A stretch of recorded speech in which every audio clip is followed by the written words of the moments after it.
What's going on, YouTube?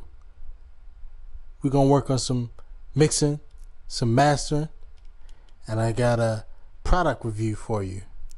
Yeah. How y'all doing? Well, this is Dloy Productions coming at you, and we got a well, I guess I have a product review for you. I'm going to be talking about a new compressor I just got. This is a T-RackS Black 76, and this compressor is a copy of, it's supposed to be a copy of the you know, like classic 1176 hardware compressor. Man, I don't have any experience with the actual hardware, you know, the 1176, but I know how this thing works, and it's pretty cool. So come check it out. So I use this on a mix that I did that's gonna be on a song that's on my next album. This song is called Healing My Soul, and to give you a little taste of it, it sounds like this.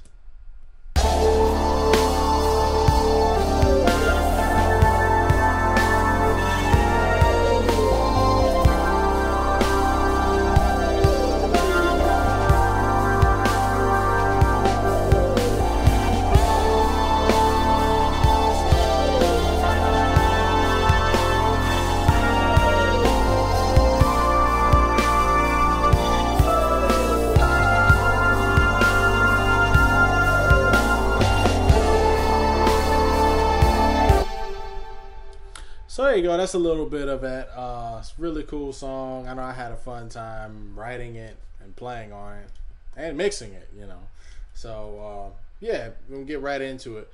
So I've been dealing with T-RackS gear for a couple months now, and really been learning the ins and outs of it. And this one, like I'm going to talk about today, is the Black 76. Now, I used it mainly in this track on the drums. I did some parallel compression with it.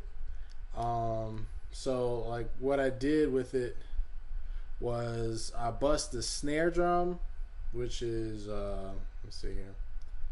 Yeah, this is the snare top, snare bottom, and I bust the kick to a return track, send it to a return track, and yeah, I smashed the snot out of it with this compressor. So this is what this thing does.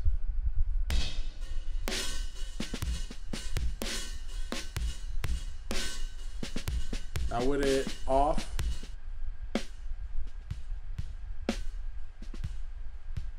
with it on,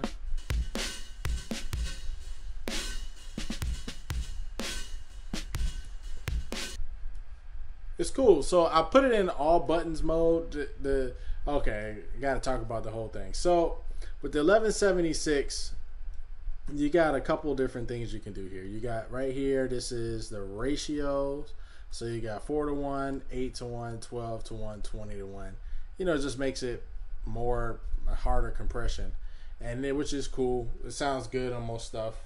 And then you got this thing called all buttons mode, which you press this all thing, and it just makes the cursor over here just kind of wild out, and it adds all this crazy distortion and crazy amounts of compression. I don't even know what exactly how much compression is on there, because the meter looks kind of weird, but sounds ridiculous when you blend it in with your when you do it. You know, we could use it on a number of things. So the way this thing works is you have an input knob here. This is like your threshold. The more you send it in, the more compression that happens. So just to give you an example,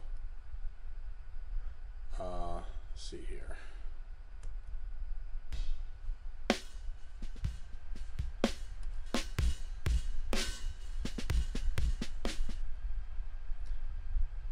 See? Gets louder, softer, but you get more compression as you turn it up. And and you can play with the inputs and see if you do 4 to 1, it won't be as it won't have so much distortion on it.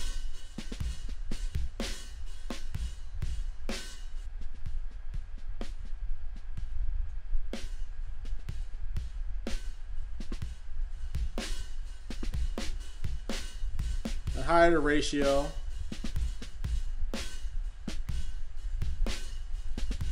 you get more compression. So you know, it worked. It's cool. And then you have the attack and release knobs over here, which I'll just leave it here. The attack and release knobs. So the way this thing works is when you go turn it to 7, the higher number is actually a quicker attack, and when you go to 1, it's a slower attack. So it's kind of opposite of the way you would kind of think about it, but it's cool. So you know, it's got a pretty fast attack. I don't know if, I mean, this particular one with T-RackS, I don't know if it's just T-RackS or if it's these things in general, but this thing is really fast, and it doesn't usually work too good for me on trying to make things punchy necessarily. I don't know, maybe it's because I'm just turning it out till it sounds right to me. But let's play with it.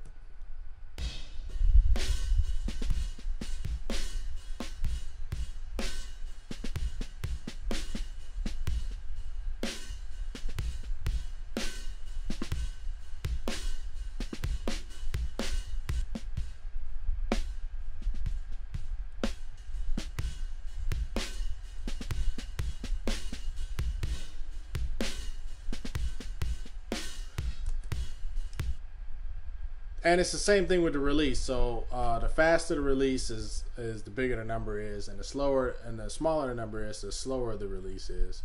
So you know, I had it at that setting because that's what I wanted to. I wanted it to have a fast attack and a fast release for the mix that I was doing, because I wanted to have that distortion and I wanted to have the tail of the thing.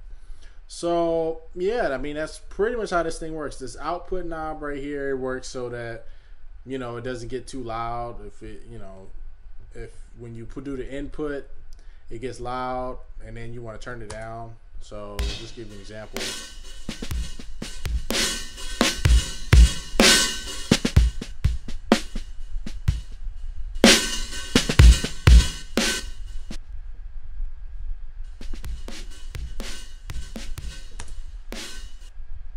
Yeah, so it's not really that complicated. But it works. It's really great. Like, if you use it in the right situations, this thing is one of the best things that you can get. One of the best compressors you can get, man. This thing is awesome. I use it a lot when I'm doing parallel compression in this fashion. I even use it sometimes on guitars and bass, and it sounds good on vocal. I mean, it sounds good on a whole bunch of stuff, man. It's just about how you use it. You know, we know that this thing has a pretty fast attack.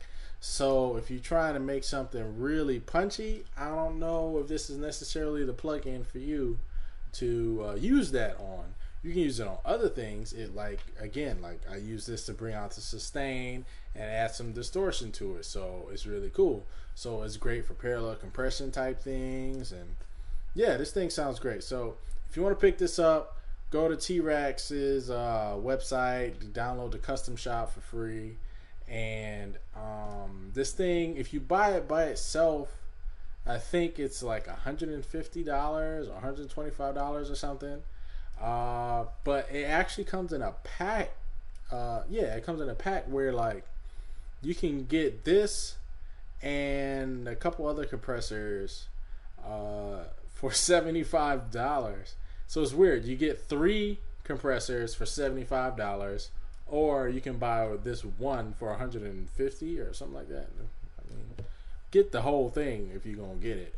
But this is great. This is useful. So, all right, check it out when you get a chance. You can go there and download it and do the trial run of it, or just go ahead and buy it. It's worth it if you don't already have a 1176 copy. So check it out. Peace.